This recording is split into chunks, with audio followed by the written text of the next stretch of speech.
Good morning, everybody. This is Judith A. Cope. You're listening to Mad Love. Let's get into it. So, I don't intend to talk very long today. I honestly don't feel like I have anything new to add. I still hate DTF St. Louis.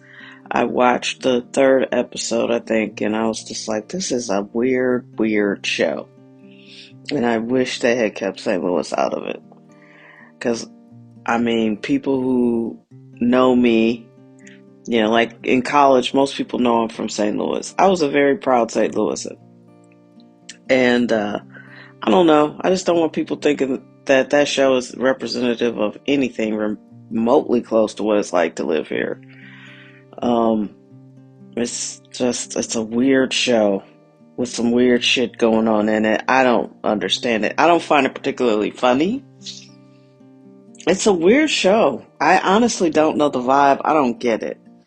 I don't understand what they're going for with the show.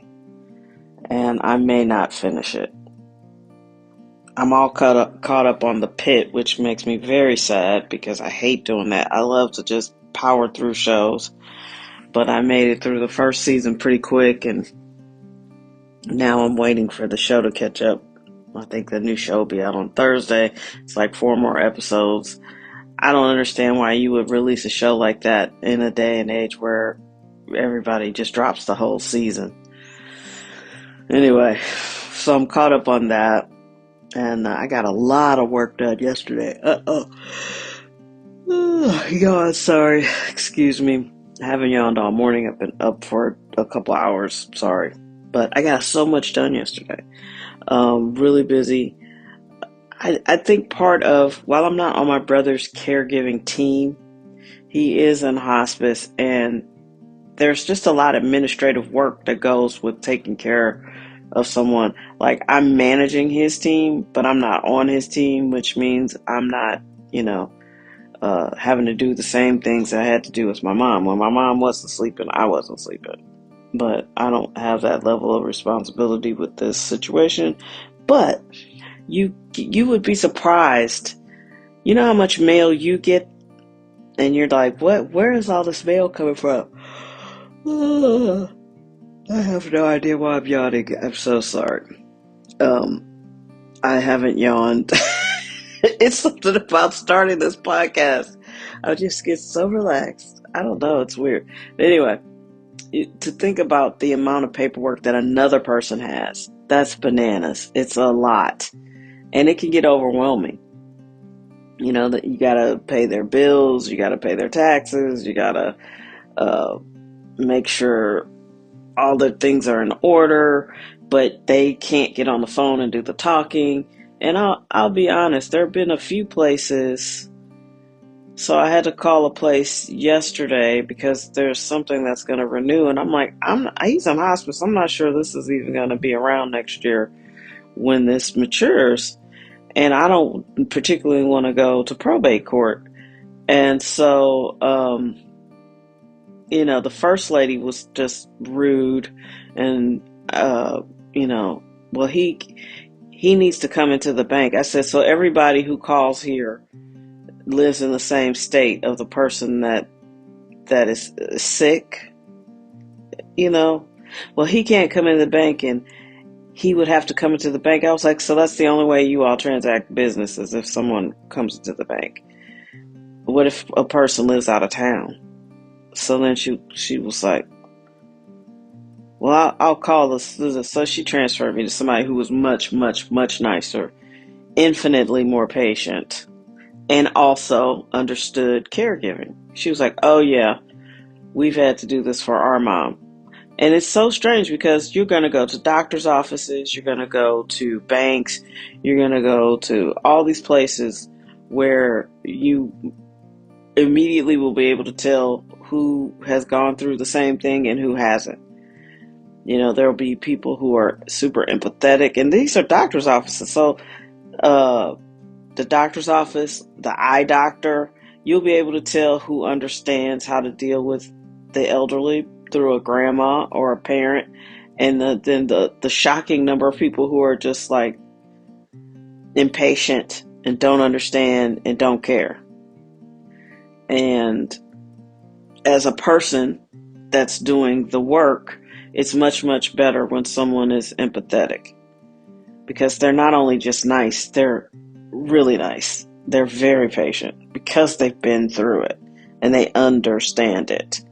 Um, so that's going to be the future. You're going to run into people who'll be rude and insensitive. Like yesterday, I had to handle something around my mom's mortgage or her house or something.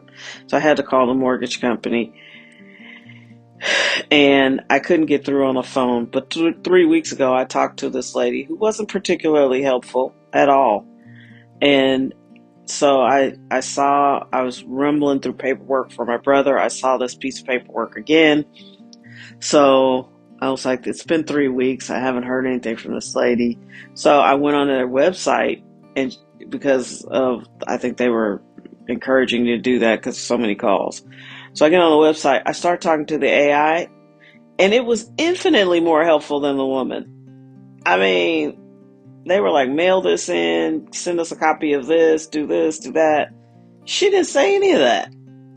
Like the AI was, I would say, at least 10 times more helpful. And there was no attitude, and there was no confusion, and deep knowledge. Now that is where you're going to get into people losing their jobs. This mass thing that they say, I don't understand. Where nobody's gonna have a job. That doesn't make sense. You know, there are going to be jobs, and people will still have money, but some jobs will be replaced. And I would say customer service definitely will be, because the AI is going to know so much more than the person. And it might not be the AI's fault. It really depends on the training. I've seen people get trained, and I've seen people who didn't understand the training or don't seem to know anything um, after the training. You know, they never seem to be able to comprehend anything. I'm telling you, now those people, I think the bigger issue, and no one will say it the way I'm going to say it, is jobs where you can be dumb are going to be replaced. Jobs where you can not know anything and you just show up and half-ass do it, if they can train an AI to do it better than you, you're toast. And a lot of customer service jobs are like that. I can see doctors not having a receptionist, just a kiosk and somebody coming in and being able to just scan a card. All of a sudden, everything they need to know is there. They do a little bit of that at like labs now when you go to do your blood work. Yeah, I can see that being a thing. So if you're dumb or you're lazy or you're low skilled, yeah, you should be worried. I think that, but you should have always been worried. Been worried because those jobs were going to go away. You know, eventually something was going to come to take your job because you're not sharp. So, I mean, I'm sure that's the rudest way possible to say that, but it's true. I mean, I've dealt with some really horrible customer service, and if I can get better service from a AI that's been trained, you know, I'm telling you, when my mom first died, I called her bank, and that girl was rude as I don't know what. She was extraordinarily rude. This AI yesterday was like, "Oh, I'm so sorry for your loss." Da, da, da. It was just empathetic, and it's not even a human. The girl at my mom's bank was just like, she didn't say sorry for your loss. She was just like, "Oh, you can't do nothing." And I was like, "Well, I was her power of attorney. That doesn't mean anything now. She's dead." And I was like, "Man, this bitch is cold, ignorant, and cold." And so, yeah, those people, you ought to be real worried, because you turn a lot of people off, and they can train the AI to be very kind and very sensitive and have infinite amounts of patience. So if you hate your job and you over there serving a big old cup of sass, that's on you. But yeah, I hate DTF St. Louis. I'm getting a lot done. I'm very, very busy. But get organized. If you're going to even help somebody, you may not become a full-time caregiver, but even if you're just going to help, you've got to be really, really organized. And I'm looking at piles of paper for myself. So I still have my mom's piles of paper, and I'm glad I do, because don't throw away your power of attorney, because you still may have to use it even after she passes away as proof that you were that next person in line. You still are going to have their will, because what if they still own property? You still will need to prove that you were the person next in line. So hold on to your paperwork.